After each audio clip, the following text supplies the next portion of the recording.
Drill Sergeant Crixtel thought no recruit could survive until the human walked in, smiled, and said, "Feels like home." Crixtel had broken exactly 473 recruits in his 15-year career as a drill sergeant, and he wore that number like a badge of honor. Well, not literally wore it. That would be ridiculous, though he had considered getting it tattooed on his secondary manipulator arm. The point was, he knew how to make soft-world species cry, and by the Seven Suns he was good at it. The Vrelian stood in the center of the Galactic Military Academy's primary training facility, all 7 feet of scaled muscle and barely contained irritation. His yellow eyes swept across the morning's intake roster on his datapad, and his mandibles clicked together in what could only be described as predatory anticipation. 15 new recruits, 3 Zenthari from their low-gravity garden worlds, 5 Quilaxians who had probably never lifted anything heavier than a meditation crystal, 2 Planari, who would likely faint at the first sign of actual physical exertion, and his mandibles clicked again. 1 human. "Oh, wonderful," Crixtel muttered, his voice a gravelly rasp that made nearby recruits flinch. "A Deathworlder. Just what I needed to ruin my morning." His assistant, a nervous Planari named Whisk, glanced up from his own datapad. "Sir, the human comes with, quite impressive preliminary scores, top marks in endurance testing and, well, actually all physical category." "They all have impressive scores on paper, Whisk," Crixtel said, waving a clawed hand dismissively. "Then they get here, realize that military training is not the same as playing gravity ball with their academy friends, and suddenly those impressive scores mean absolutely nothing. Deathworlders are the worst about this. They strut in here thinking their high-gravity homeworlds make them superior. Then they discover that combat training is about discipline, not just brute strength." Whisk made a non-committal humming sound that suggested he had learned long ago not to argue with Crixtel before the morning training session.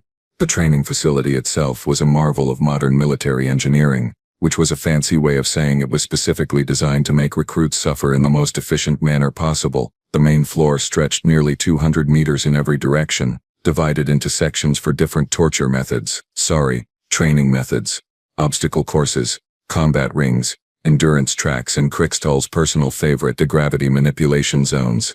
The gravity system was beautiful in its simplicity and absolutely brutal in its application. Embedded graviton emitters in the floor and ceiling could adjust the gravitational pull anywhere from 0.5 standard galactic gravity all the way up to 3 times standard. Most species in the Galactic Council had evolved under conditions close to 1 standard G, give or take 0.2. It made for convenient universal training conditions. It also made for a convenient way to secretly increase the difficulty without recruits realizing they were being tested.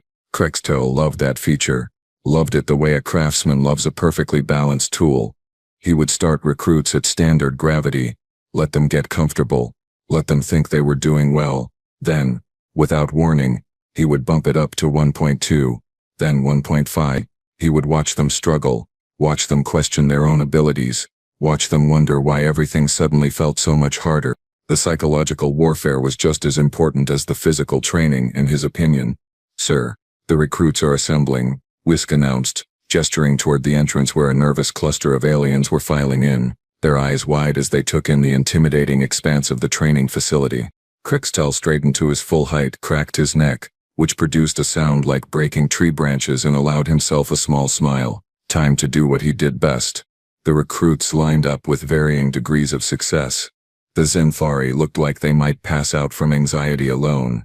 The Quilaxians were whispering to each other, their crystalline skin chiming softly. The Planari were already sweating, and training had not even started. And then there was the human. Private Jackson Torres stood at the end of the line, and Crixtel had to admit, the human did not look particularly impressive.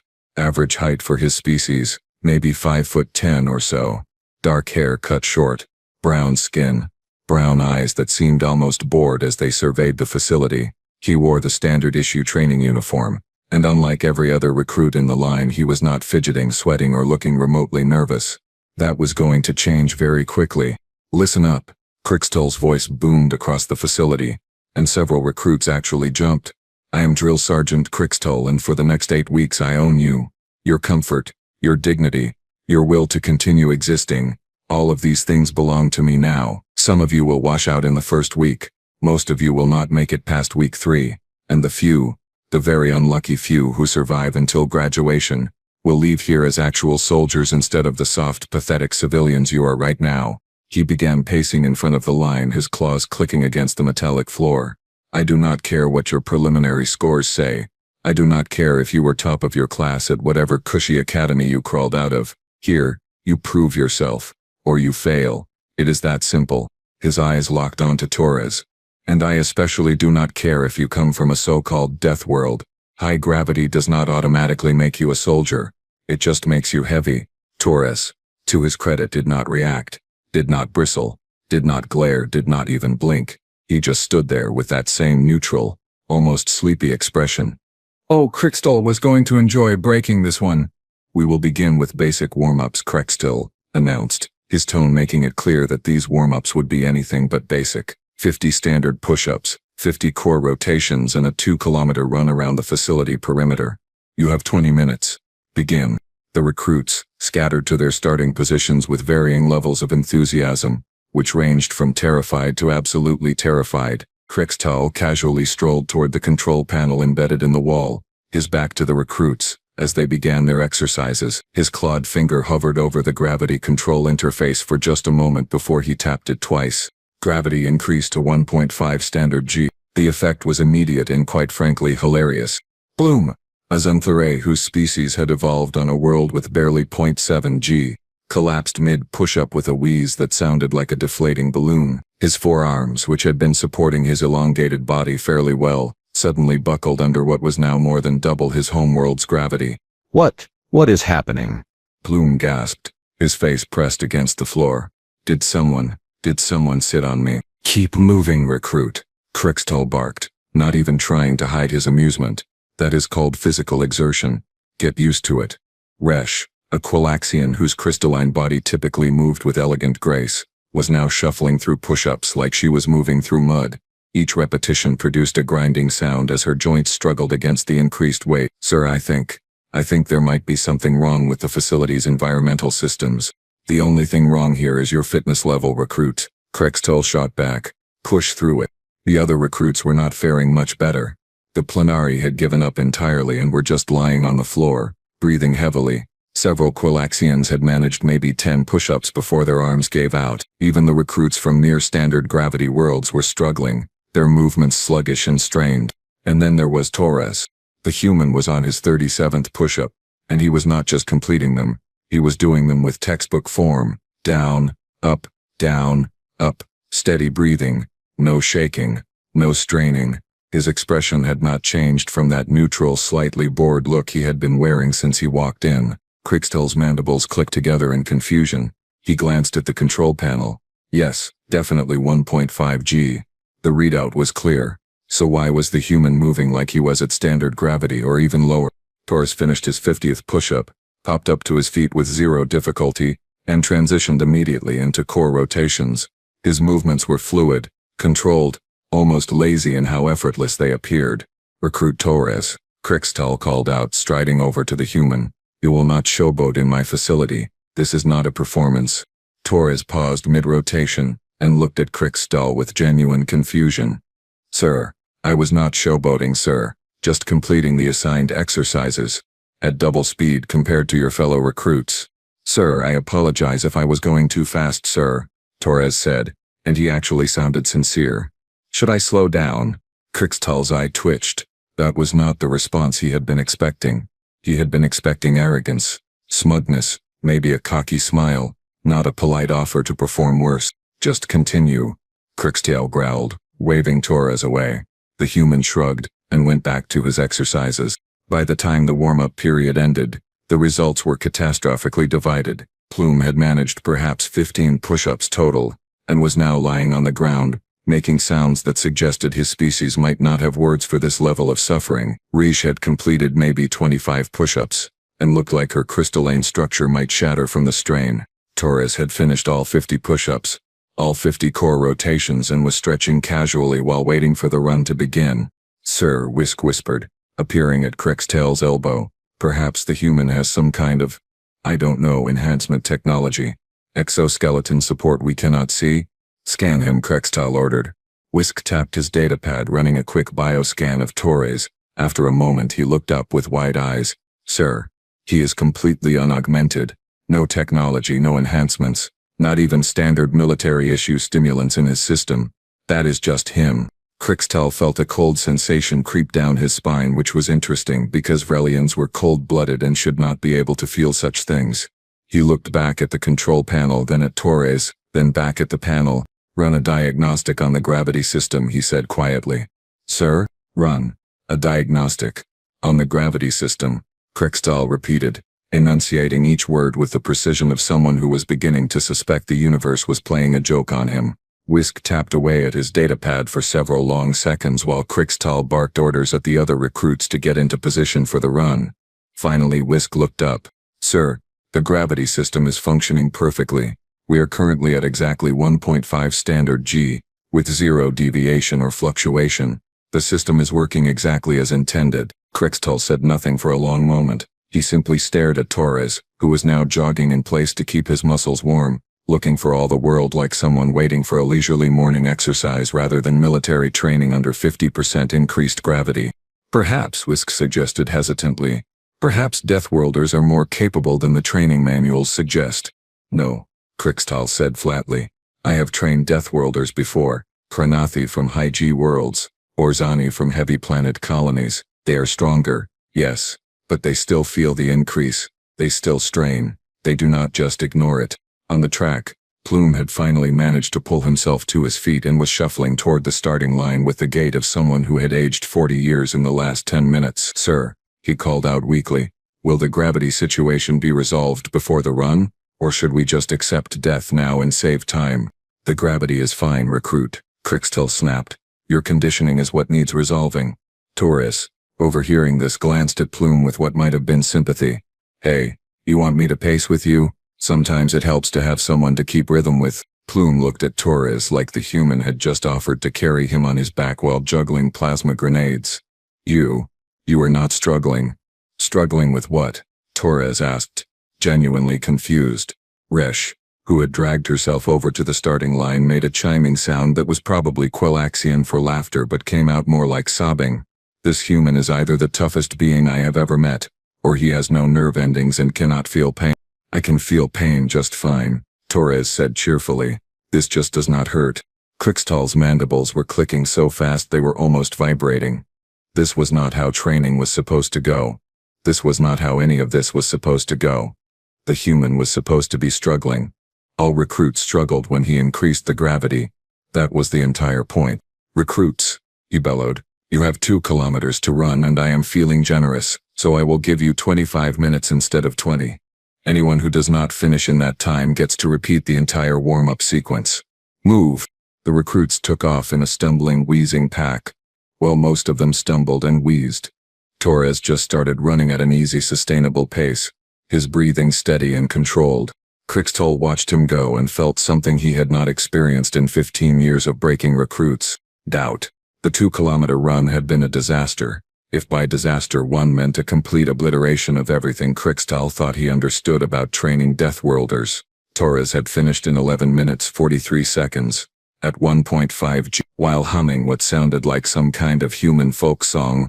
Plume had finished dead last at 24 minutes, 59 seconds, collapsing across the finish line like a puppet whose strings had been cut. Resh had vomited twice during the run, which created these fascinating crystalline puddles that the maintenance drones were still trying to clean up. Crixtel had spent the mandatory 5-minute rest period running every diagnostic he could think of on the gravity system. He had checked the emitters, the power flow, the calibration sensors, the backup systems, even the manual override protocols. Everything came back green. Perfect functionality. The system was working exactly as designed, which meant the human was simply not affected by 50% increased gravity in any meaningful way. "This is impossible," Crixtel muttered, staring at his datapad. "This violates basic physics. He should be tired. He should be sore. He should be something other than completely fine." Whisk, who had been watching Torres stretch and chat with other recruits, tilted his head thoughtfully. "Sir, what if, and I am just theorizing here, what if this is normal for humans? What if their homeworld is significantly heavier than our standard G? Earth is classified as 1.1 standard G," Crixtel said, pulling up Torres's file. "That is heavy. Yes, but not so heavy that 1.5 should feel like nothing. The math does not work. Perhaps the classification is outdated. Galactic survey classifications do not become outdated. They are precise measurements. Even as Crixtal said it though, he felt the doubt creeping in again, cold and unwelcome. He looked at the obstacle course, a beautiful construction of walls, rope climbs, balance beams, crawling sections, and weighted carries that had made hundreds of recruits question their life choices. Then he looked at his control panel. "We are going to 2G, he announced. Whisk's eyes widened. "Sir, that is quite a jump. The Xanthorian Planari might not survive that." "Literally. Then they will learn to adapt quickly," Crixtal said, but he made a mental note to keep the medical team on standby. He was harsh, not homicidal. "Recruits. Obstacle course. You will complete the full circuit. Failure to finish means you repeat it. Deliberate half-efforts mean you repeat it twice. Vomiting on the equipment means you clean it, then repeat the course. Any questions?" Plume raised one of his forearms weakly. "Yes, sir. Can we request immediate medical discharge before starting?" "No. Move." Crixtal tapped the gravity controls. 2 standard G. The effect was immediate and brutal. Every recruit except Torres suddenly looked like they had been hit by a cargo transport. Knees buckled, backs bent. Rish actually fell over sideways with a crystalline crash that probably would have been funny under different circumstances. "Oh, by the 7 suns," Plume wheezed, his body pressed flat against the ground. I cannot even stand. My bones are compressing. I can feel them compressing." One of the Planari started crying, not just tearing up, full-on sobbing. "I want to go home. I want my family. Why did I think the military was a good idea?"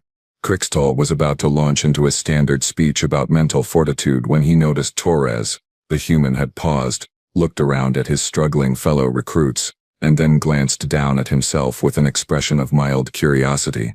"Huh," Torres said. "Did they adjust something? Feels a bit different." "A bit different." Crixtal's mandibles were clicking again.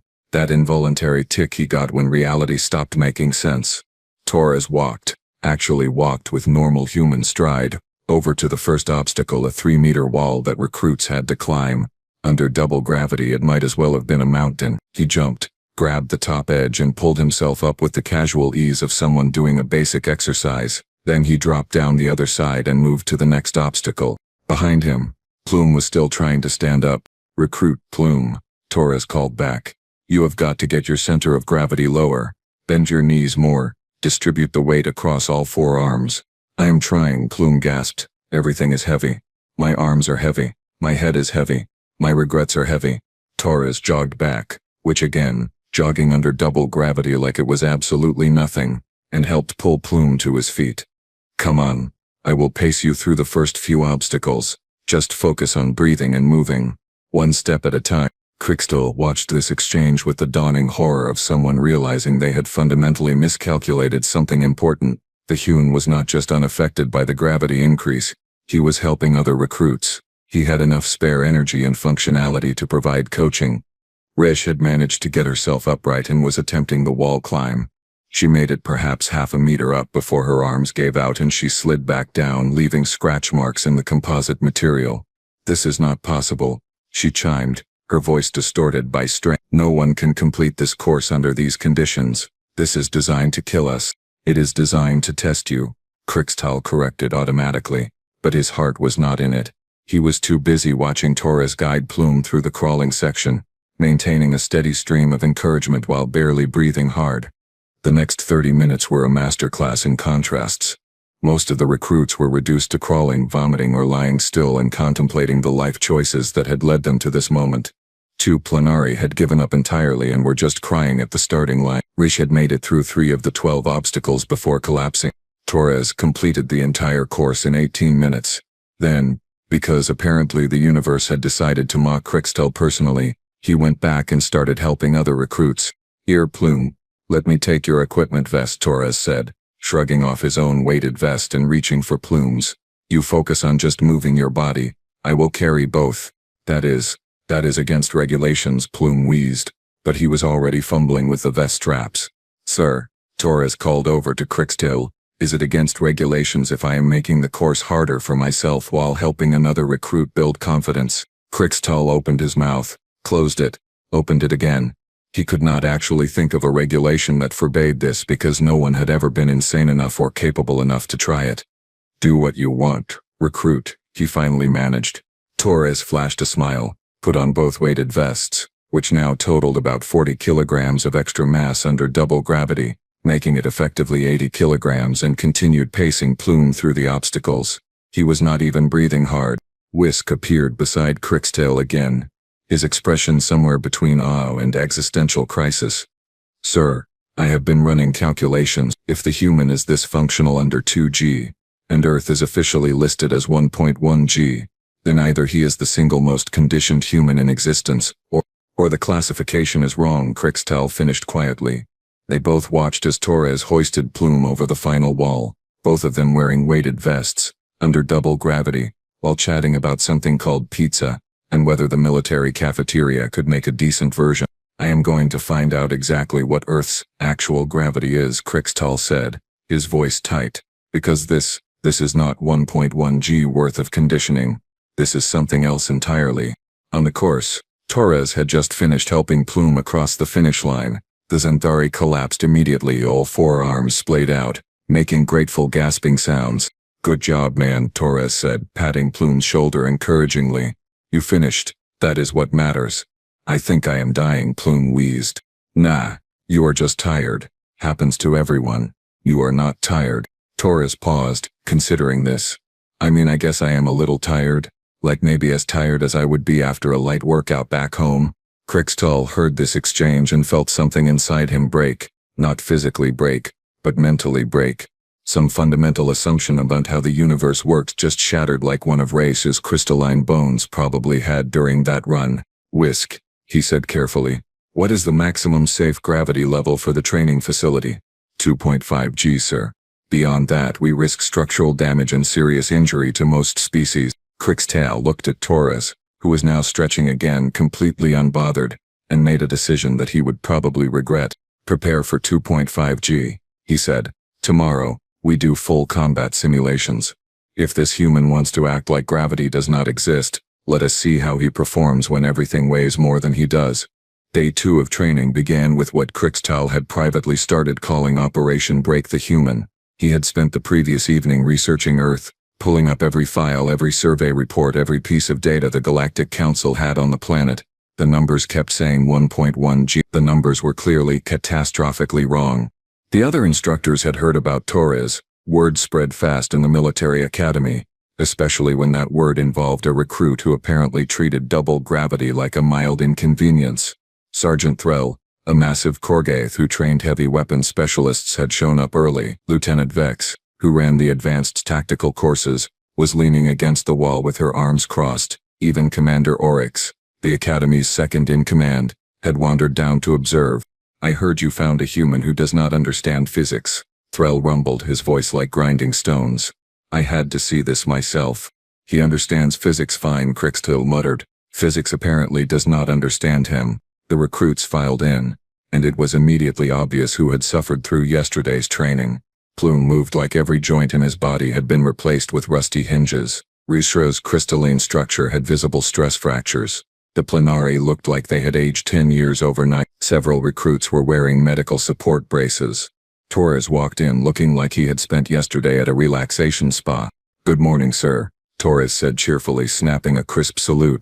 Cricktail's eye twitched. Today we will be conducting full combat simulations. You will be equipped with 30 kilograms of tactical gear. You will navigate a hostile environment course, and you will engage training drones in live fire exercises using stun weapons. This will test every aspect of your combat readiness. He paused for effect. Any recruit who fails to complete the simulation will be dropped from the program. No exceptions. No second chances. That got the appropriate amount of terrified whimpering from most of the recruits. Torres just nodded like Cricktail had told him the cafeteria menu. Cricktail walked to the control panel, very aware that every instructor in the room was watching him. His claw hovered over the gravity controls. 2.5 G, maximum safe operational level. He tapped the command. The change was apocalyptic. Plume collapsed instantly, all forearms buckling. No, no, no, I cannot do this again. This is beyond unreasonable. This is warfare. This is training for warfare. Recruit Cricktail snapped. but even he felt the increased gravity pressing down. Verlians were from a 1.3 G world, so 2.5 made even him feel sluggish. His muscles had to work harder. His breathing became more deliberate. The planari were pinned to the floor, unable to even lift their heads. Rish was making sounds that suggested her species had very creative profanity. One Quilaxian actually cracked, small fractures appearing in his crystalline arms from the sheer pressure. Torres adjusted his stance slightly, rolled his shoulders and smiled. He smiled. "Oh, now this feels more like home," Torres said, and he sounded genuinely happy about it. Crixtal heard Threll make a choking sound behind him. Vex swore in 3 different languages. Commander Orcs just stared. "Recruit Torres." "Front and center," Crixtal ordered, his voice strained from maintaining composure. Torres jogged over. Jogged. At 2.5 times standard gravity, the human moved with more energy and spring in his step than he had shown at lower gravity levels. "Sir, yes sir," Torres said. "Put on your tactical gear," Crixtal said, gesturing to the equipment rack where 30-kilogram combat rigs waited. At current gravity, those rigs effectively weighed 75 kilograms. Torres walked over, lifted the rig with both hands, paused, and then put it on with the casual efficiency of someone putting on a jacket. He fastened the straps, adjusted the weight distribution, checked his gear pouches, and turned back to Crixtal. "Ready, sir." Behind Crixtal, Commander Oryx whispered, "What in the name of every deity in known space is that creature?" The combat simulation course was Crixtal's pride and joy. A maze of corridors, obstacles, pop-up targets, and training drones that fired stun rounds. It was designed to be challenging at standard gravity. At 2.5 G, it was supposed to be nearly impossible. Torres entered the course. What happened next would be discussed in instructor lounges for years to come. The human did not just complete the course, he dominated it. He moved through the corridors with fluid grace, his enhanced gear making him faster, not slower. When training drones popped out, he dropped them with precise stun fire before they could even target him. He vaulted over obstacles that other recruits could not even climb. He shoulder rolled through a narrow crawl space while wearing 75 effective kilograms of gear. And he was laughing. Actually laughing like he was having fun. Contact left. Torres called out to no one in particular, spinning and dropping a drone. "This is great. This is exactly like the combat sims back at basic. Except the gravity feels right." Crixtal watched the display screen tracking Torres's progress. Perfect accuracy. Minimal time. 0 mistakes. The human was setting course records that would stand for decades. "How?" Threll said flatly. "How is this possible?" "It is not," Vex replied. "We are hallucinating. Group hallucination. It is the only explanation." Commander Oryx stepped forward, his multiple eyes focused on the screen. "Sergeant Crixtal, what is Earth's actual gravity classification?" 1.1 standard G, sir," Crixtal said, but his voice cracked on the words. "That cannot be correct." "No, sir. I do not believe it is." Torres emerged from the course 17 minutes later, breathing slightly harder than normal, but still fully functional. He had completed what should have been a 45-minute course in under 20 minutes, at maximum gravity, while setting accuracy records. He walked over to Crixtal, saluted, and said the words that would haunt the drill sergeant's nightmares. "Sir, is there any way to increase the difficulty?" That was fun, but it felt a bit too easy. "Like, I appreciate the warm-up level design, but I am ready for the actual challenge whenever you want to start that." "Warm-up level design." Crixtal's mandibles stopped clicking. They just froze in place. His brain had short-circuited somewhere between too easy and actual challenge. "Torres," he said slowly, carefully, like he was defusing a bomb. "This facility cannot go higher than 2.5 G. That is maximum safe operational capacity. You just completed an expert-level combat simulation, under crushing gravity, with a perfect score, and you want it to be harder." "Oh," Torres said, looking genuinely disappointed. "Yeah, I mean, if that is the limit, that is the limit. It is just, 2.5 is still under what I am used to, so it feels light. But hey, I will work with what you have got." "Not your fault the facility is not rated for proper gravity." "Proper gravity." The words hung in the air like an accusation. Crixtal turned to look at the other instructors. They all had the same expression. The expression of people who had just discovered that everything they thought they knew was wrong. "Recruit Torres," Commander Oryx said, stepping forward. "What exactly is Earth's actual gravity?" Torres blinked. About 9.8 meters per second squared, sir." Why is that not in the files? Crixtel pulled up a conversion calculator on his datapad. He input the number. He looked at the result. He input it again. Certain he had made a mistake.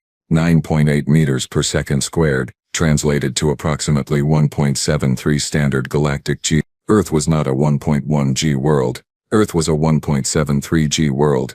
The humans had been living under almost twice what most of the galaxy considered heavy gravity, and Torres had been training his entire life in conditions that made the maximum safe capacity of this facility feel light. We have been training him under his normal conditions, Crixtel said quietly. 2.5 G is only 1.4 times what he is used to. For him, this is barely elevated. The room was very quiet. Torres looked around at the instructors, confused. Did I do something wrong, sirs? Crixtel did something he had not done in 15 years of military service. He sat down, right there on the training floor, and put his head in his hands. His mandibles clicked rhythmically, a Vrelian stress response he had trained himself out of years ago. You are not cheating, he said, more to himself than to Torres. You are just built wrong. Sir, Torres asked, concern creeping into his voice for the first time. Are you okay? Do you need medical attention? I need a career change, Crixtel muttered.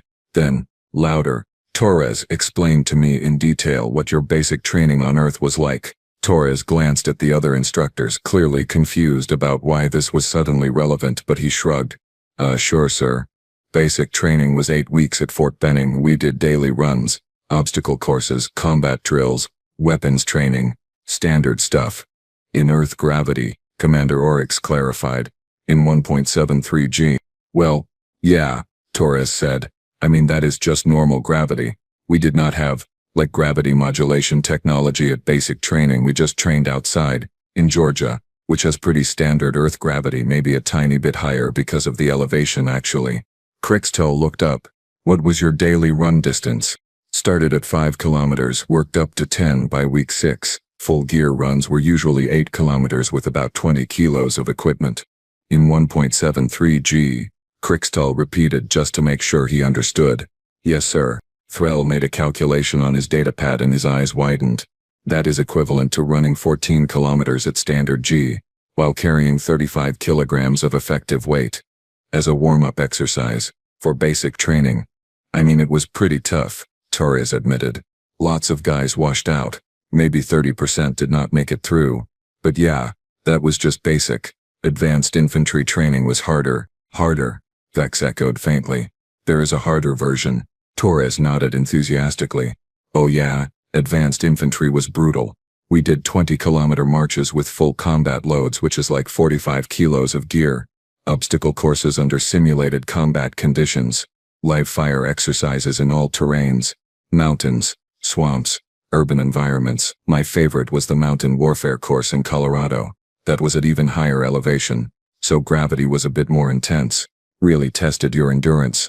Crixtel had a sudden vivid image of Torres as a young recruit, running through mountains under crushing gravity that would hospitalize most galactic species, carrying weight that would break their bones and calling it his favorite training because it was more intense. The image made something fundamental shift in his understanding of Deathworlders. So when you arrived here, Crixtel said slowly, and we were training at standard G, which for you is about 0.58 Earth gravity, it must have felt like I was on the moon. Torres finished. Yeah. Honestly, sir, I thought maybe the gravity plating was malfunctioning or something. Everything felt super light and floaty. I kept jumping higher than I meant to and accidentally throwing things too hard. It has been a bit of an adjustment, and when I increased it to 1.5 G, that felt better, closer to normal, still a bit light but more manageable. 2 G, getting close to home. Felt pretty comfortable actually. 2.5 G, Torres smiled. Now that felt like a proper workout. Still under Earth normal, but at least it was in the right neighborhood. Made me a bit homesick, honestly. Commander Orcs sat down next to Crixtel, then Threll sat down, then Vex. 4 senior military instructors, sitting on the floor of a training facility staring at a human who had just casually explained that their maximum safe gravity level made him homesick. I have been training soldiers for 23 years, Orcs said quietly. I thought I understood what Deathworld meant. I thought it meant aggressive fauna, hostile weather, dangerous microbes. I did not understand that it meant the planet itself was actively trying to crush everything on it every single moment of every single day. And they evolved intelligence in those conditions, Vex added. They developed civilization while fighting just to stand upright. Every step, every movement, every action requires almost twice the energy we use. Crixtal looked at Torres with new eyes, not with the dismissive assumption of a recruit to be broken, but with something approaching awe. Your entire species is built for combat without even trying. Your bones are denser to handle the gravity. Your muscles are strong. Your cardiovascular system is more efficient. You are biological tanks that consider our heavy gravity training to be recreational. I mean, I would not say tanks, Torres protested. We are pretty fragile compared to a lot of species. We do not have armor plating or natural weapons or anything. We just, we move around okay. You move around better than okay, Threll rumbled. You move around like gravity is a polite suggestion you can choose to ignore. Behind them, Plume had finally managed to stand up, though he looked like he deeply regretted this decision. Sir, if the human is not struggling, can we perhaps return to normal gravity so those of us who are not planetary compression survivors can continue breathing? Crixtal realized he was still running the facility at 2.5 G. He quickly adjusted it back to standard, and the collective sigh of relief from the non-human recruits was almost loud enough to echo. Torres, for his part, looked disappointed as his weight suddenly decreased. So, Torres said, what is the plan now, sir? Because if this facility tops out at 2.5 G, and that is still below Earth normal, maybe I could help with training the other recruits. I could demonstrate techniques for moving efficiently under heavy gravity, proper breathing methods, weight distribution strategies, stuff we learn as kids back home just for playing sports. Crixtal stood up slowly, brushing off his uniform. His worldview had been shattered, reconstructed and shattered again in the span of 2 days. But he was a military instructor, and adapting to new information was literally part of the job description. Yes, he said decisively. Yes, that is exactly what we are going to do. Torres, effective immediately. You are an assistant instructor for high-gravity combat conditioning. You will help train recruits on how to function when every movement feels like they are carrying their own body weight as additional cargo. Really? Torres perked up. That would be awesome, sir. I have been wanting to help. Watching everyone struggle with stuff that feels normal to me has been kind of frustrating. Additionally, Commander Orcs added, standing as well, I am going to recommend to Galactic Command that we update Earth's classification. 1.1 G is not just inaccurate, it is dangerously misleading. Any military operation that assumes humans operate under those conditions is going to severely underestimate their capabilities and overestimate their limitations, Vex added. If Torres is average for humans, and I suspect he might be, then we have been classifying an entire species of natural-born heavy infantry as moderate Deathworlders. Crixtal looked at his datapad at the file that listed Torres as just another recruit, and made a note, not to wash him out, not to break him, but to learn from him. All right, recruits, he called out, his voice regaining its usual commanding edge. Break time is over. Torres, take Plume and the other Zenthari through basic movement drills, show them how to breathe and move efficiently when their body weight doubles. The rest of you, standard gravity conditioning until you can manage 1.2 without collapsing. As the recruits scattered to their assignments, Torres jogging over to help Plume with genuine enthusiasm, Crixtal felt something he had not felt in a very long time. Humility.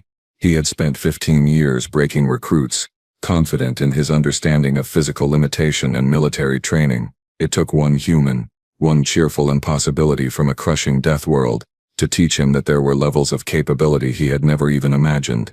Sergeant, Torres called over. Should I teach them the breathing technique we use for high-altitude running, or should we start with basic load-bearing posture? Start with posture, Crixtal replied. Then we will work up to breathing. And Torres. Yes, sir? Thank you for reminding me that the universe is full of surprises. Torres grinned. Anytime, sir. That is what we Deathworlders do best. And as Crixtal watched the human teach a Zenthari how to distribute weight across multiple limbs while discussing the proper ratio of cardio to strength training on high-gravity worlds, he made a private vow. Never, ever again would he assume that the training manual told him everything he needed to know about a species. Some lessons apparently required gravity. Lots and lots of gravity.